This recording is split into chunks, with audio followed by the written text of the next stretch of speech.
Hello, all. Welcome to another session of Management Principles and Applications. And today we will do two motivational theories, and that is Maslow's need hierarchy theory and Herzberg's two-factor model. So, Maslow's hierarchy of needs theory. So it was Abraham Maslow. He was an eminent American psychologist, and he developed a general theory of motivation, which is known as need hierarchy theory. So basically, the salient features were like that the urge to fulfill needs is a prime factor in motivation of people at work. So they just are there to fulfill their needs. So human beings strive to fulfill a wide range of needs. Human needs are multiple, complex, and also interrelated. Human needs form a particular structure or hierarchy. So, physiological needs are at the base of the hierarchy, while self actualization needs are at the apex.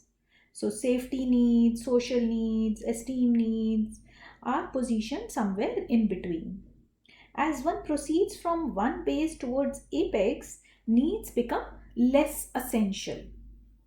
So, this is the psychological needs, and as we go up in the hierarchy, needs become so these are essential needs, and then these become like optional ones. So lower level needs must at least partially be satisfied before higher level needs emerge, right? So in other words, we can say that a higher level need does not become an active motivating force until the lower order need is satisfied. So, human beings strive to gratify their needs in a sequential manner, starting from the base of the hierarchy. So, physiological needs like food, shelter, all these things. So, they are very basic. Without these, you would not like to interact with people, or you would not have any esteem needs. With a beggar, it is what is the esteem need or self actualization or the social need? He just have the physiological needs which have to be fulfilled, right? So all needs are not felt at the same time also, and as soon as one need is satisfied, another need emerges. So this process of need satisfaction continues from birth to death. And man is a desiring animal, wanting animal, always wanting one thing or the other. So a satisfied need is not a motivator, and it ceases to influence human behavior. He takes it for granted. It is the unsatisfied need which regulates an individual's behavior. So, various needs levels are interdependent and overlapping. Each higher level need emerges before the lower need is completely satisfied. Right? Now we see the physiological needs. So these are the basic needs of air, water, food, clothing, and shelter. So physiological needs are the needs for the basic amenities of life. These are the biological needs required to preserve human life. So these needs are also known as survival needs. They include, like I've told you, food, drinking, clothing, sleep. So these needs must be satisfied first of all, and therefore they are powerful motivating force when thwarted. So man lives by bread alone when there is no bread. So physiological needs must be satisfied repeatedly, but they are essentially finite. Now, for example, an individual requires a limited amount of food, but he requires it daily. Right? So these are like continuous needs. You would need those things every day, but they are finite also. You can't keep on having it, right? Then we come to safety need. So once physiological needs are reasonably satisfied, a person wants protection from physical dangers and economic security. So safety needs are concerned with protection from danger or deprivation or threat, right? So these needs are finite, but they may serve as motivators in case of arbitrary and unpredictable management action. Now, such action creates uncertainty and people seek job security. So, organizations can influence these needs through pension schemes, insurance plans, and fear of dismissal, etc. So, these are the safety needs. They include physical, environmental, and emotional safety and protection, right? So, as I've told you, job security, financial security, protection from animals, family security, health, etc. Now we come to social needs. As we all know, man is a social animal as he seeks affiliation or association with others. So, social needs refer to need for belonging, need for acceptance, need for love and affection. Such needs are infinite as they are considered as secondary needs because they are not essential to preserve human life. So, they represent needs of mind and spirit rather than physical body. Organizations can influence these needs through supervision, communication system, work groups, etc. So these social needs includes the need for love, affection, care, belongingness, and friendship. Then we come to esteem needs. Esteem needs are generally of two types: self esteem and esteem for others, or internal esteem needs like self respect, confidence, competence, achievement, and freedom. So, this is your own self esteem. And then external esteem needs, or also known as esteem for others, which are like recognition, power, status, attention, admiration. So these needs are infinite, and thwarting them results in feeling of inferiority, weakness, and helplessness. Then we come to self-actualization needs. Now this include the urge to become what you are capable of becoming, what you have the potential to become. So these are the needs for realizing one's full potential, for continued self development, or for being creative. And it is the desire of becoming something which you want to be. It is an infinite and growing need. It is physiological in nature, and very few persons satisfy it. The conditions of modern industrial life provide limited opportunity for the satisfaction of self actualization. So it includes desire for gaining more knowledge, social service, creativity, being aesthetic. The self actualization needs are never fully satiable, and as an individual grows physiologically, psychologically, opportunities keep cropping up to continue growing. Now, according to Maslow, individuals are motivated by unsatisfied needs, as I've told you. As each of these needs is significantly satisfied, it derives and forces the next need to emerge. So, Maslow grouped them in five need categories: high order and low order needs. The physiological and safety needs are lower order needs, and these lower order needs are mainly satisfied externally.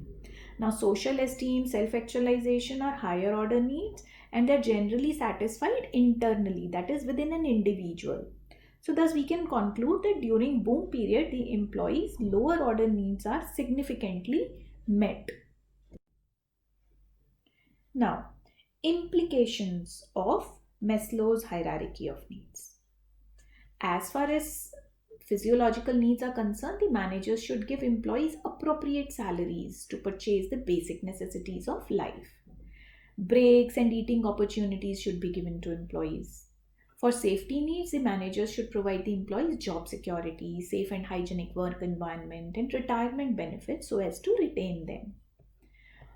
For social needs, the management should encourage teamwork or organize social events. For esteem needs, the managers can be appreciated and rewarded on accomplishing and exceeding their targets. The management can give the deserved employees higher rank or position in the organization. And for self actualization needs, the manager can give the employees challenging jobs in which the employees' skills and competencies are fully utilized. Moreover, growth opportunities can be given to them so that they can reach their peak. So the managers must identify the need level at which the employee is existing, and then those needs can be utilized as push for management. So now, what are the limitations of Maslow's theory? Now, it is essential to note that all employees are governed by the same set of needs. So, different individuals may be driven by different needs at the same point in time. So, it is always most powerful unsatisfied need that motivates an individual. So, the theory is not empirically supported as well. And also, The theory is not applicable in case of starving artist, as even if the artist's basic needs are not satisfied, he'll strive for recognition and achievement. So it is not necessarily that the needs follow that same hierarchy. There can be, the hierarchy can change. So, in all, what we can say is that needs are not only determinant of behavior. People seek objects and engage behavior that are in no way connected with gratification of needs. So, there are other motivating factors like their perceptions, their expectations, their experiences. So, this theory, oversimplifies human needs and motivation. Need recognition and fulfillment do not always follow the specific sequence, like I have told you. And the hierarchy of needs is also not fixed. Then Maslow's theory is based on relatively very small sample size. So it is clinically derived theory and its unit of analysis is individual. So that is why Maslow presented his model with apologies to those who insisted on conventional reliability, validity, and sampling, etc. And that is why there is no definitive evidence that once a need is satisfied, it loses its motivating factor. How can you say that? You will have the motivation to cook a good meal for yourself always, right? So the satisfaction of one need automatically activates the next need is also not something which is not necessary. So if I am I have had good food, then I may be on the same level saying that no, I want to sleep rather than going in a social meeting, right? So human behavior is the outcome of several needs acting simultaneously. So you cannot generalize it. The same need may not lead to the same response in all individuals. So these are certain limitations, but despite of these limitations, Meslow's theory has common sense appeal for managers, right? So it is still relevant because needs are important for understanding behavior. The theory provides a convenient conceptual framework for the study of motivation, and it helps to explain interpersonal and intrapersonal variations in human behavior. So Maslow's theory should be viewed and applied as typical description of human needs, and it can help managers in motivating employees by indicating the range of human needs and by suggesting that attention should be focused on unsatisfied needs which keep on changing over a period of time. Now we come to Herzberg's two-factor theory. So, in the late 50s, like Frederick Herzberg and his associates conducted interviews of 200 engineers and accountants in the Pittsburgh area of United States. So these people were asked to relate elements of their job which made them happy or unhappy. So an analysis of their answers revealed that the feeling of unhappiness or dissatisfaction were related to environment in which people were working, and on the contrary, feelings of happiness were related to their jobs. So because of this base, Herzberg classified all factors affecting motivation into two categories. So according to Herzberg, maintenance or hygiene factors, right, are necessary to maintain a reasonable level of satisfaction among the employees. So these factors do not provide satisfaction, but their absence will dissatisfy them. Therefore, these factors are called dissatisfiers. So they are not intrinsic part of jobs, but they are related to conditions under which a job is performed. Now, on the other hand, motivational factors are intrinsic part of the job. Any increase in these factors will satisfy the employees and help to improve its performance. But a decrease in the factors will actually not cause dissatisfaction, but they would not be motivated, right? So this was there are maintenance factors and then there are motivation factors. So he classifies the job factors into two categories, like the pay or salary structure should be appropriate and reasonable, so it must be equal and competitive to those in the same industry. Company policies should not be too rigid, they should be fair and clear. Fringe benefits, so the employees should be offered health care plans for family members and employee health programs should be in place. Then physical working conditions, so the working conditions should be safe, clean and hygienic. So the work equipment should be updated and well maintained. The employee status within the organization should be familiar and retained. The relationship of employees with his peers, subordinates should be appropriate and acceptable. And the organization must provide a job security to the employees. So all these things are actually the maintenance factors. Now, what are motivational factors? According to Herzberg, the hygiene factors cannot be regarded as motivators. So, the motivational factors yield a positive satisfaction. These factors are inherent to work. These factors motivate the employees for a superior performance. So, that is why they are known as satisfiers. So, these are the factors involved in performing the jobs. So, employees find these factors intrinsically rewarding. The motivators symbolize the psychological needs that were perceived as an additional benefit. So, motivational factors include recognition. So, the employees should be praised and recognized for their accomplishments by the managers. Then, sense of achievement. The employees must have sense of achievement. This depends on the job. There must be fruit of some sort in the job. Then, there must be growth and promotional opportunities in an organization to motivate the employees to perform well. Then the employees must hold themselves responsible for the work. The managers should give them ownership of the work. They should minimize control but retain accountability. Now, this is important. Then the work itself should be meaningful, interesting, and challenging for the employee to perform and to feel motivated. So, Herzberg saw that these two sets of factors are unidimensional. That is, their effect can be seen in one direction only.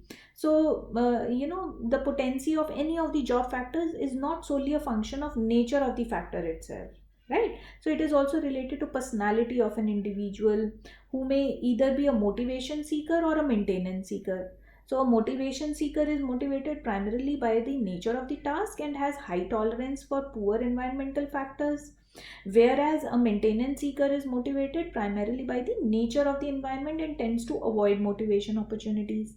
Now, he is satisfied with the maintenance factors surrounding the job, and he shows little interest in the kind and quality of work. So, these are the motivational factors. Now, implications of two factor theory. So, the two factor theory implies that the managers must stress upon guaranteeing the adequacy of hygiene factors to avoid employee dissatisfaction. Also, the managers must make sure that the work is stimulating and rewarding so that the employees are motivated to work and perform harder and better. Now, this theory emphasizes upon job enrichment so as to motivate the employees. The job must utilize the employee's skills and competencies to the maximum.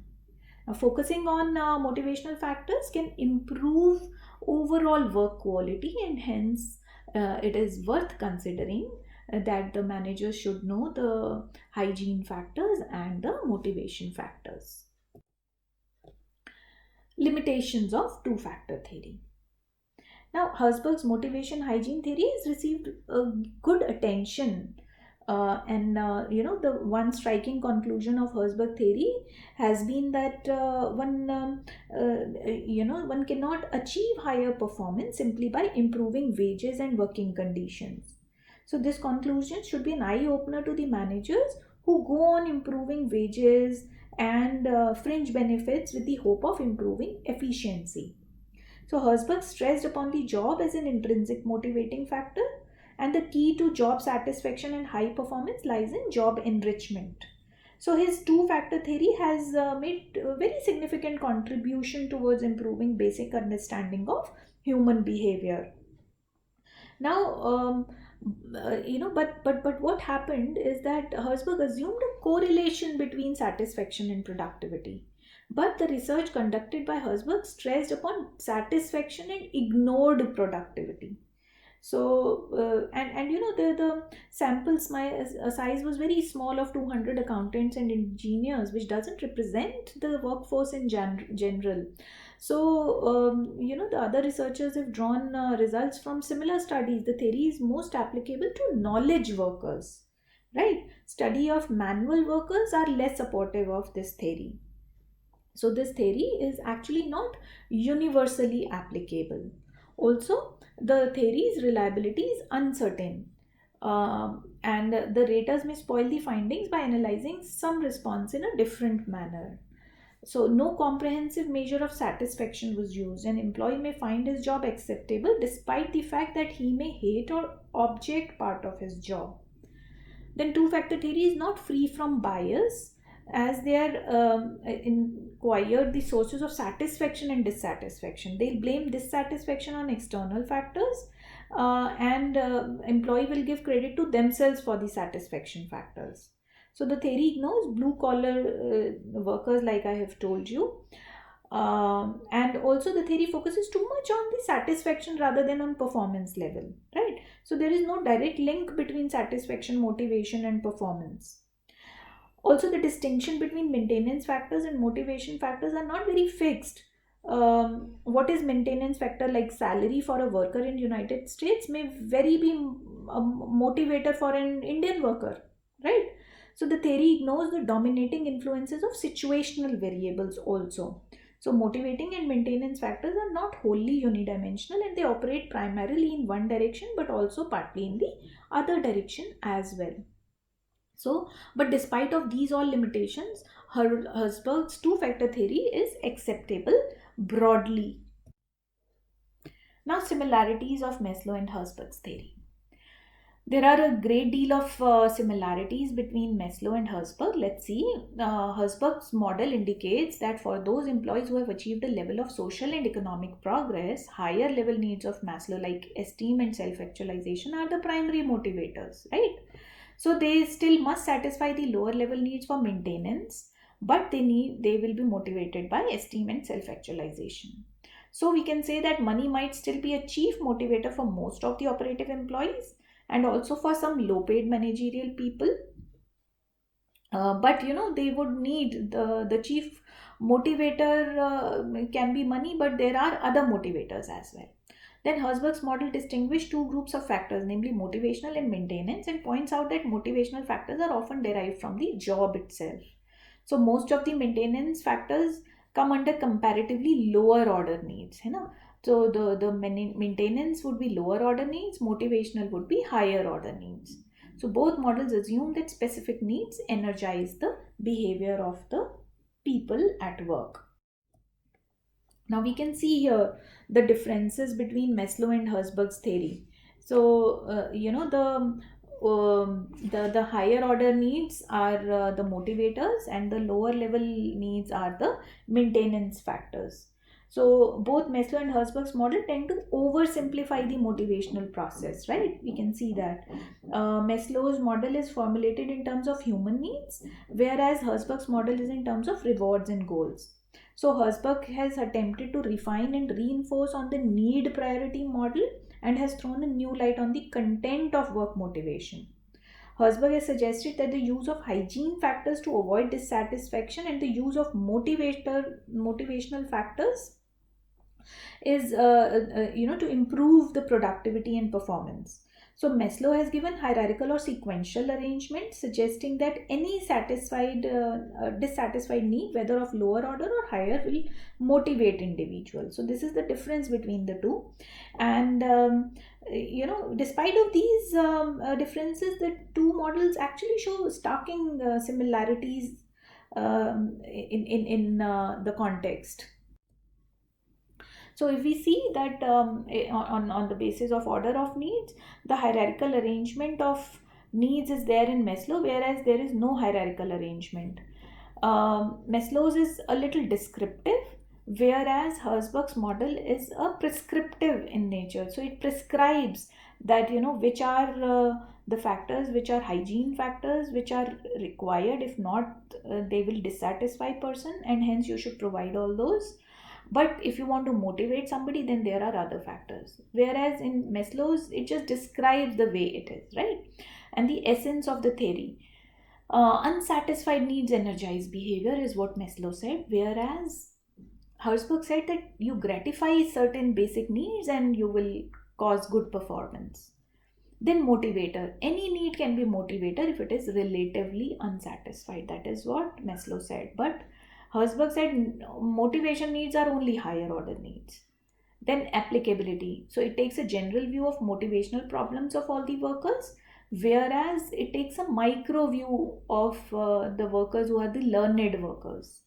Then factors, the existence of some factor creates a positive attitude and their non-existence creates a negative attitude. Whereas positive and negative factors are completely different in Herzberg's two-factor model. So these were the similarities and differences between Maslow and Herzberg's theory of motivation. But despite of the criticisms, they both are widely accepted and gives a first aid information to the managers to motivate their employees. So the conclusion, we can say that the main difference between them is that the basis of Maslow theory is human needs and their satisfaction, and Herzberg's theory relies on reward and recognition.